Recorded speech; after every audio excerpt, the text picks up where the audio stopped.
Monday was a fascinating day for me. I attended my first powwow.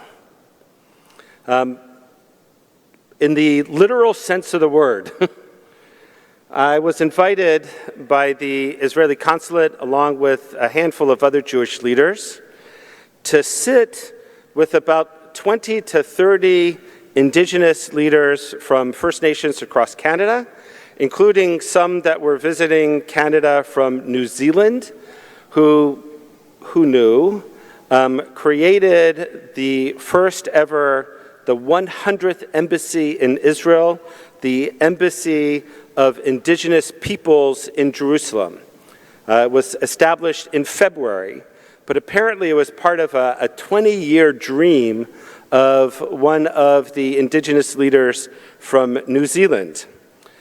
So we got together, and it was an incredible experience of meeting people, of learning about the importance of the treaties, about the Truth and Reconciliation process here in Canada, and talking about primarily the whole notion of indigeneity of Jews in Israel.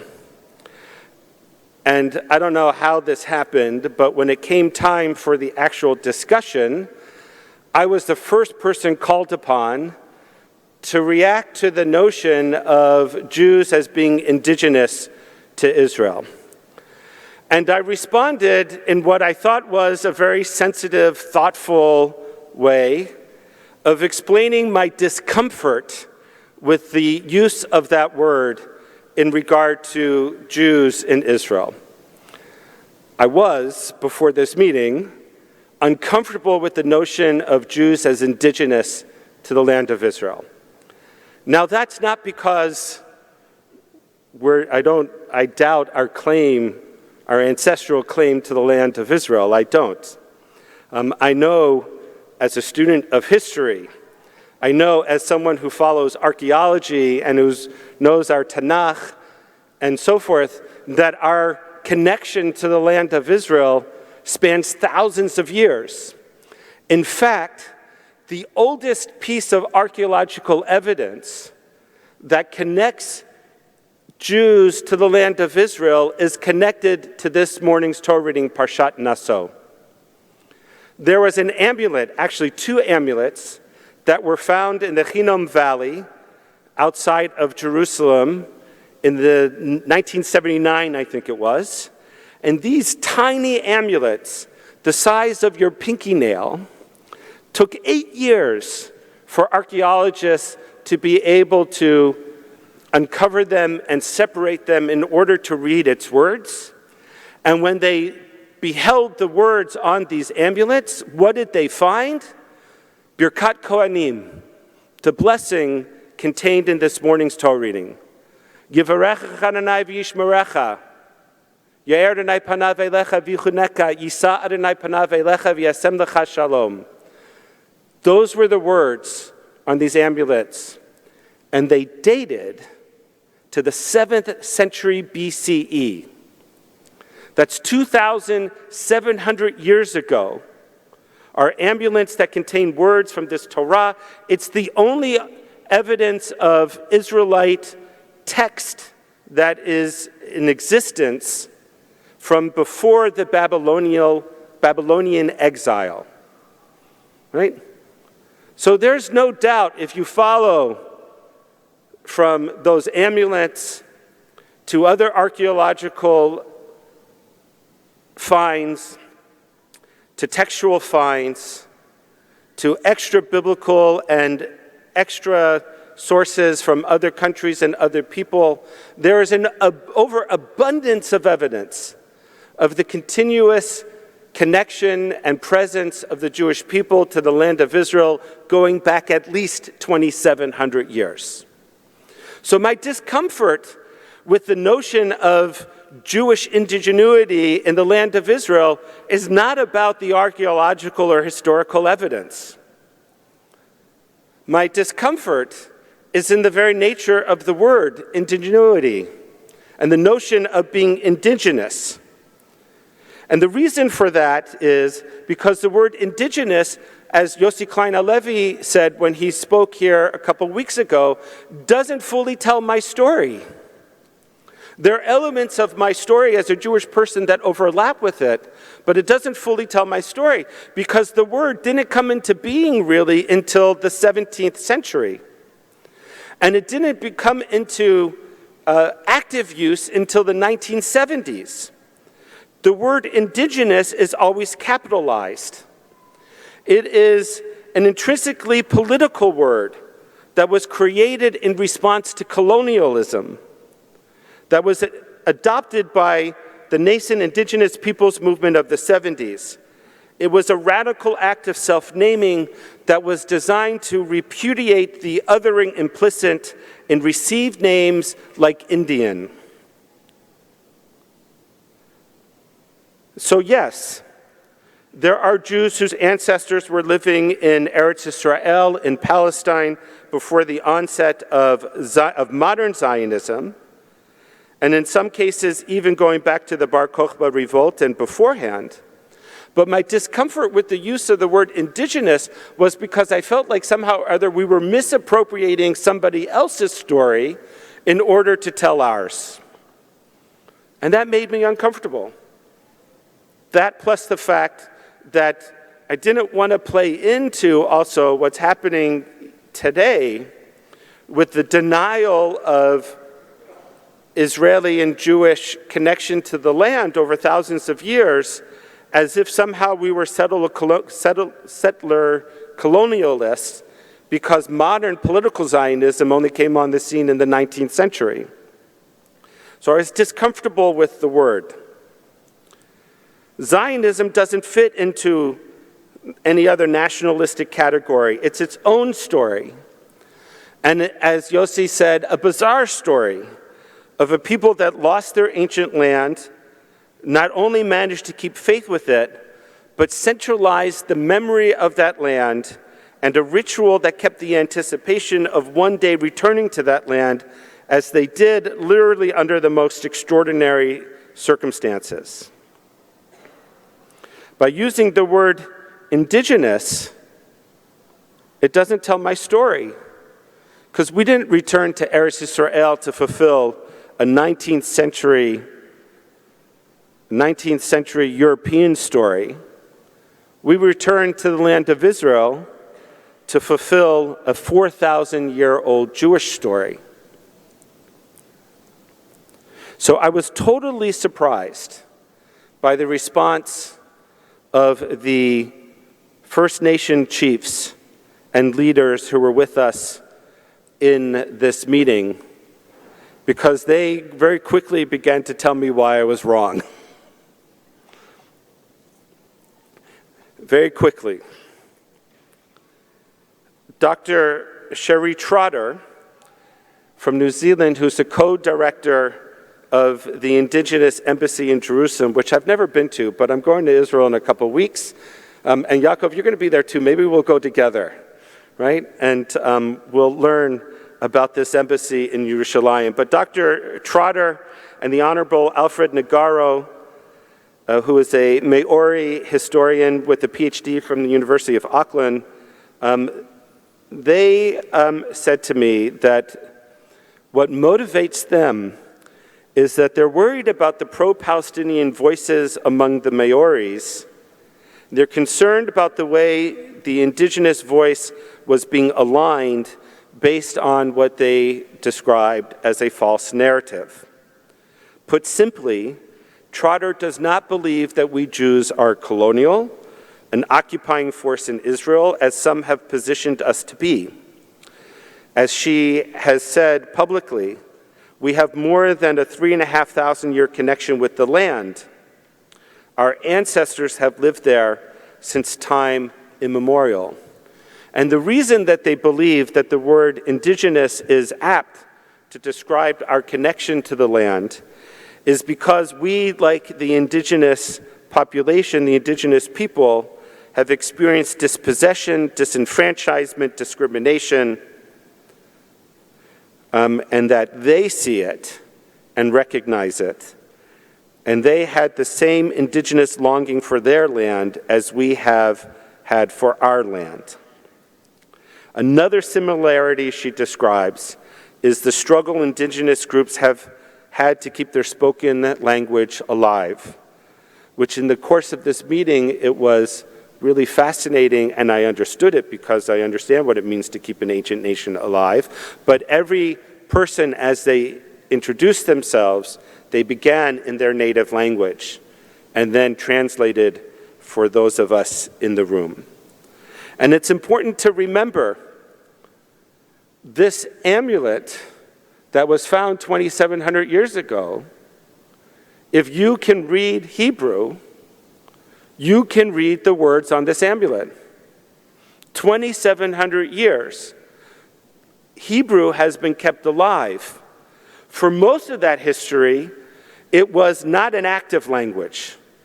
That was Ben Yehuda in the early part of the 19th century of reinvigorating Hebrew as a spoken language.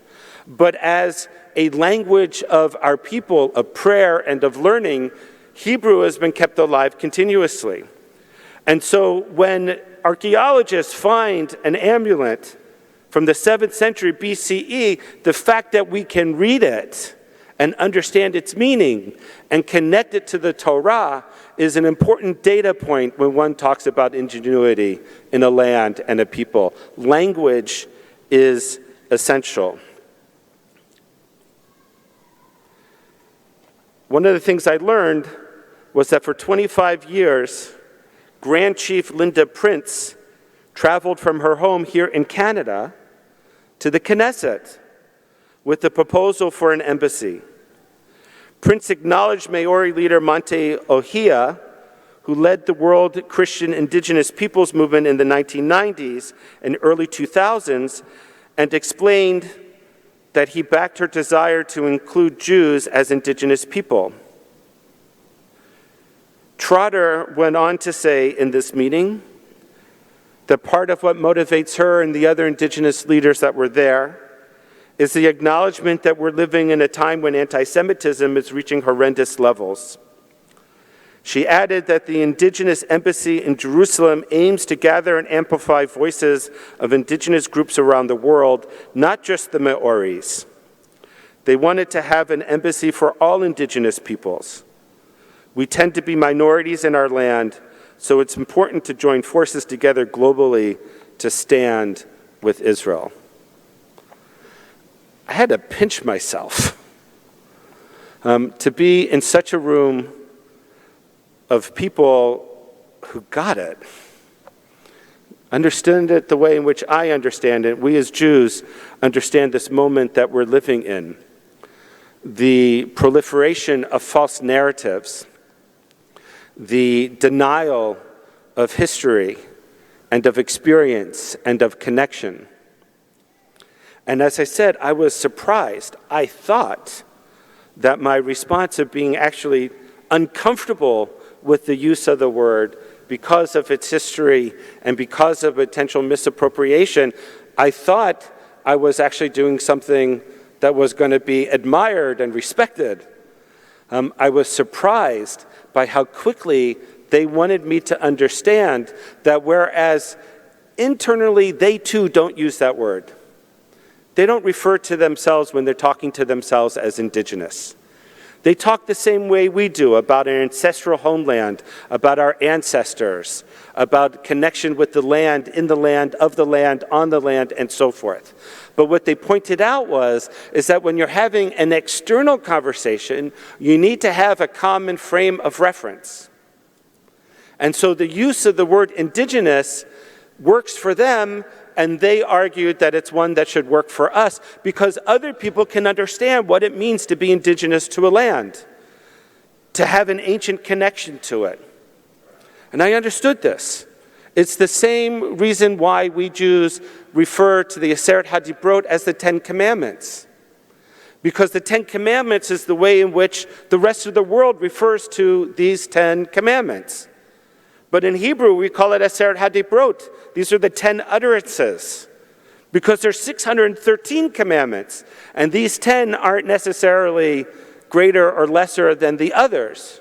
But if we're going to have a dialogue with the larger world, we need to have a common frame of reference. So the Ten Commandments become the reference. And my new indigenous friends convinced me that the use of the word indigenous was appropriate for our relationship to the land of Israel, especially if we want to have meaningful conversations with a larger world. And there's something else that I realized in that meeting as it relates to the Torah reading and Birkat Kohanim, the oldest existent evidence of Jewish presence in the land of Israel. Birkat Kohanim is in our tradition called Nilot Kapayim, the raising of the hands. It was made famous by Leonard Nimoy in Star Trek, like this. But the way in which the bracha is recited by the Kohanim is they take this and they form a triangle, and underneath their talitot, they lift their hands and they rotate so that their hands cover the entire community. When we bless our children on Friday night with these words before Shabbat, we place our hands on their head. When we bless a couple before their wedding, we place our hands on their head. This bracha is recited with our hands. It's recited with our hands. And what does the lifting of the hands convey? Well, in a very practical sense, the lifting of the hands, the showing of the hands, is a sign of peace. When enemies would meet in the battlefield to parley, they would greet each other with open hands. Because when you greet each other with open hands, you see that you're not holding a weapon. The handshake started as a symbol of peace, indicating that both sides coming together were coming in peace without holding a weapon. And in addition, in our tradition, no blessing is complete with words alone. No blessing is complete with words alone. That's what Abraham Joshua Heschel meant when he was marching in Selma, Alabama, and one of his students asked him, said, "Rabbi Heschel, why are you in Selma, Alabama? You are a rabbi. You believe in the efficacy of prayer. You are a spiritual, deeply spiritual leader from a deeply spiritual dynasty of Hasidic leaders. What were you doing in Selma, Alabama?" And his answer was the famous, "I was praying with my feet," because words are not enough.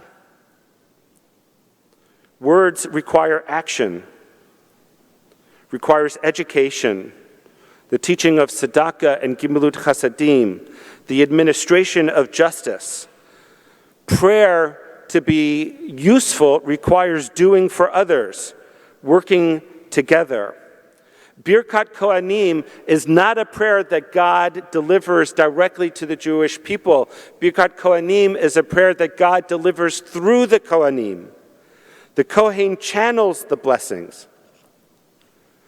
When all that is there, then and only then do we understand that there can be harmony, tranquility, and a sense of completeness and fulfillment that we know by one Hebrew word, the climax of the prayer, shalom, peace. And so I want to note that these First Nation chieftains that I met with last Monday night, they didn't come just for the meeting on Monday night. They didn't come just to share words and to build relationships. They showed up. They were at the Walk for Israel. And they shared with us this moment of uncertainty and instability by being with us to add to our shalom, our sense of peace and opportunity for the future. So Monday night, I had a unique experience, my first ever powwow. I hope to have many more in the future, for Monday night was indeed a blessing of shalom of peace.